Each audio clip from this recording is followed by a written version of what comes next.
Welcome to Sewing School by Lynette. I am your teacher. I'm Lynette Robinson, and this is an introductory level lesson on applying or replacing buttons.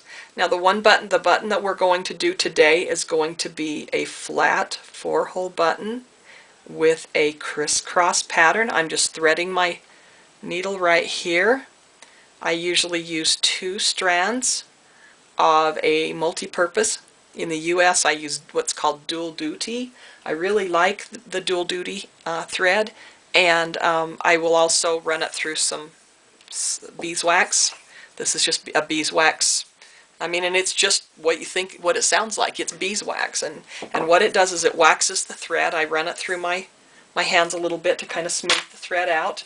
And this is a traditional flat 4-hole button, and I have marked my fabric right here, and what I'm going to do now is I'm going to go in and out from I'm left-handed, so if you're right-handed everything is going to be just a little bit opposite, but into the left, out to the right, just below the mark.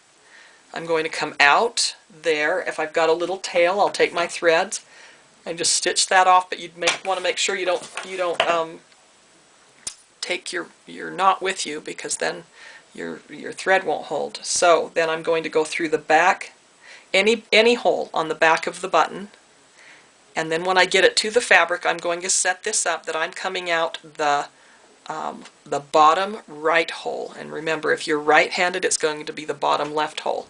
And I'm going to line this up, and this is going to be in a crisscross pattern. So I'm coming out the bottom right hole, I'm going in the bottom left hole to the back of the fabric. Then I'm going to come out the top right hole and down in under, whatever you want to call it, the bottom left hole. That is one complete pattern. So now I'm going to come out the bottom right, go down in the top left, come out the top right. Now, sometimes you're trying to poke your needle through, and it is not, you keep hitting the thread, so you kind of back it off just a little bit, and you'll get to the point where you'll be able to tell. But if you have to, turn it over and look and see where that went through. So my last pattern is bottom right, top left, top right, bottom left, and it's just as simple as that. It's kind of a fun little crisscross pattern that you can do with a flat button. Turn it over to the back, just run through the threads. Just run your needle under the threads. It doesn't matter if you catch a little bit of the fabric. Run it through 3 times. Oh, I just caught that. My loop just caught the fabric. Run it through, and then you want to do 2 more times where you pull the loop almost to the end, and then you put your needle and you put your whole needle in that, run it through that loop and pull it tight. I'm going to do that again.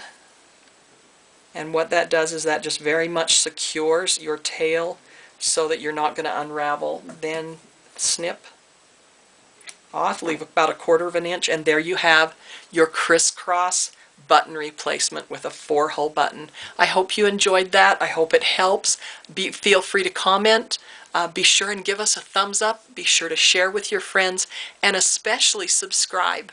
We would love to have you subscribe, because then when we have new lessons, you will be notified. You have a great day, and thanks for joining me.